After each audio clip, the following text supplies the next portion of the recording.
there's this really insane video of a white woman and a white man kissing a black man's boots. And I don't know the exact context of this video. It was covered by Tim Pool, but it was just some sort of redressing of past sins. And I'm white and you're black, and therefore my ancestors did something wrong to your ancestors. And the black man was almost demanding that they kiss his boots or whatever. And I'm going to tie it into a video that another super based Asian made about, and a lot of people have reacted to this video. It's called like What We're Doing to White People. He essentially discuss how the pendulum has swung way too far, and now there's essentially racism against white people. And this is powerful because it's a person of color just admitting, saying out loud what is happening, and there's so much truth to it. And I agree with 100% of it. We are now in a position where the pendulum has swung so far that there's just racism being enacted towards white people. And if you don't believe me, if you do not believe me, you think, oh, that's just, no, no, no, no, no, that's not true at all. You're not paying attention. Ibram X. Kendi, this person has been paid thousands and thousands of dollars to speak on college campuses, okay? He's famous for saying the only way to address past racism is present and future racism. So he's essentially advocating for racism against white people to correct past racism. That is where we're at. And for the vast majority of people, I hope that still sounds insane to you. The idea that we should promote current racism to balance out past racism should sound insane to you. Number one, of course, because the people alive today, they did not have anything to do with what happened 150 years ago. But just on principle, it feels wrong. I hope it would feel wrong to most people.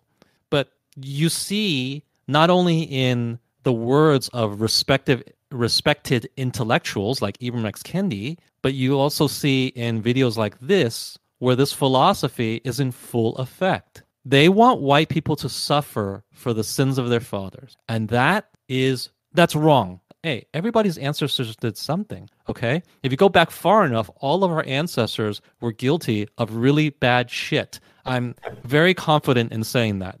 The history of human civilization and the ability for humans to do bad things to other humans makes me very confident in saying that all of our ancestors did very bad things to other people, okay? And I don't think you can possibly even prove me wrong on this. So that idea in itself is nonsensical because all of our ancestors did bad things to other people. There's a couple things. One, the white people, the white liberal leftists in this country in the West who genuinely want the world to not be ruled by white people anymore because, they've ruled it for so long and they see it. They think it's bad. They think it's turned out terribly. They think white people are so racist and oppressive. And it would be better if people of color were in charge of things and not white people. What I would say to those people is you're going to get your wish. Within 100 years, China's going to be the most powerful country on earth. Europe, America will not be irrelevant and marginalized necessarily, but they will be less powerful. And you're going to see what a world run by people of color looks like. And I hate to inform you that it's not going to be pretty. It's not going to be what you think it is. You think it's going to be some like diverse rainbow world, and it's not going to be that. And, just go to China. Just go to China for a month or so, and you'll find out that Chinese people, Asian people are way more racist than the white Westerners that here. This is not the world that you think. If you're leaving it to them, Although it's probably still a good place for white males to go. It is. However, Chinese people are very racist against black people. Okay, they are. And China, by the way, is not they're even right now engaging in economic colonialism of Africa. Okay, you always whine about how the Western powers, the white people, colonized Africa and all the bad things they did.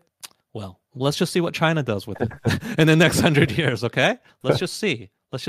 Maybe it'll be a little bit better, maybe not. I don't know. But I know plenty of Chinese people. They're more racist than the white people I know, okay? So you are not leaving it to people who share this vision of a rainbow society utopia. No, you're not.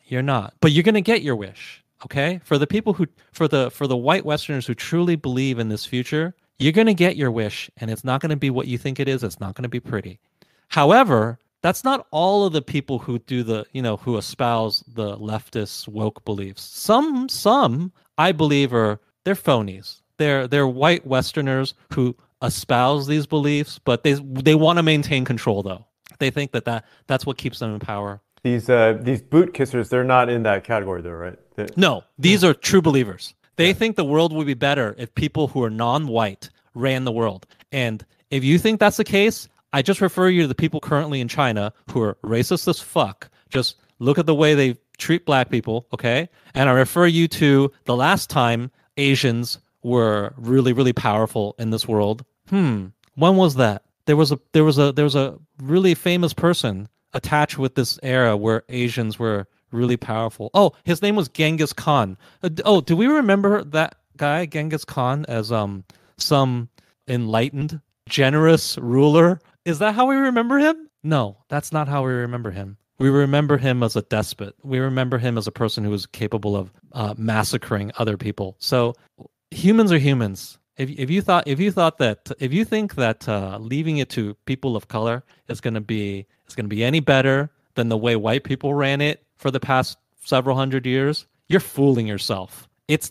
not going to be better, and it could potentially be worse. That's all I'm saying, okay? But there are some people, they probably think, oh yeah, we'll just say these things and placate, the people of color, and we'll maintain our power. However, here's the thing. Those people are wrong as well, because in doing this, you are kneecapping the strength of your Western societies, and stronger countries like China are going to take over. You are fundamentally making most of the people in your country weaker and more divided. And you know who's not getting weaker and more divided? China, right? Yeah.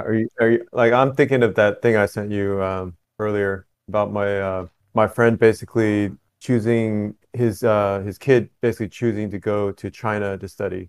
Right. So that's an example of how it's shifting. Remember how before everybody in the world sent their kids to America to study because we're the best, we're the smartest, we have the most of everything. Yep. That I don't know what you want to call it, letter. It basically paints a totally different story, right? Where basically China is kind of bending over backwards to attract the best and brightest talent to go over there, and it's not going to end well for us if this trend continues. No, it's not. So here's the thing that I really want to get. I want people to get when you say you don't want white people to be in charge. Listen, somebody is going to be in charge, okay? And if white people are not in charge, you know who's the next? It's China.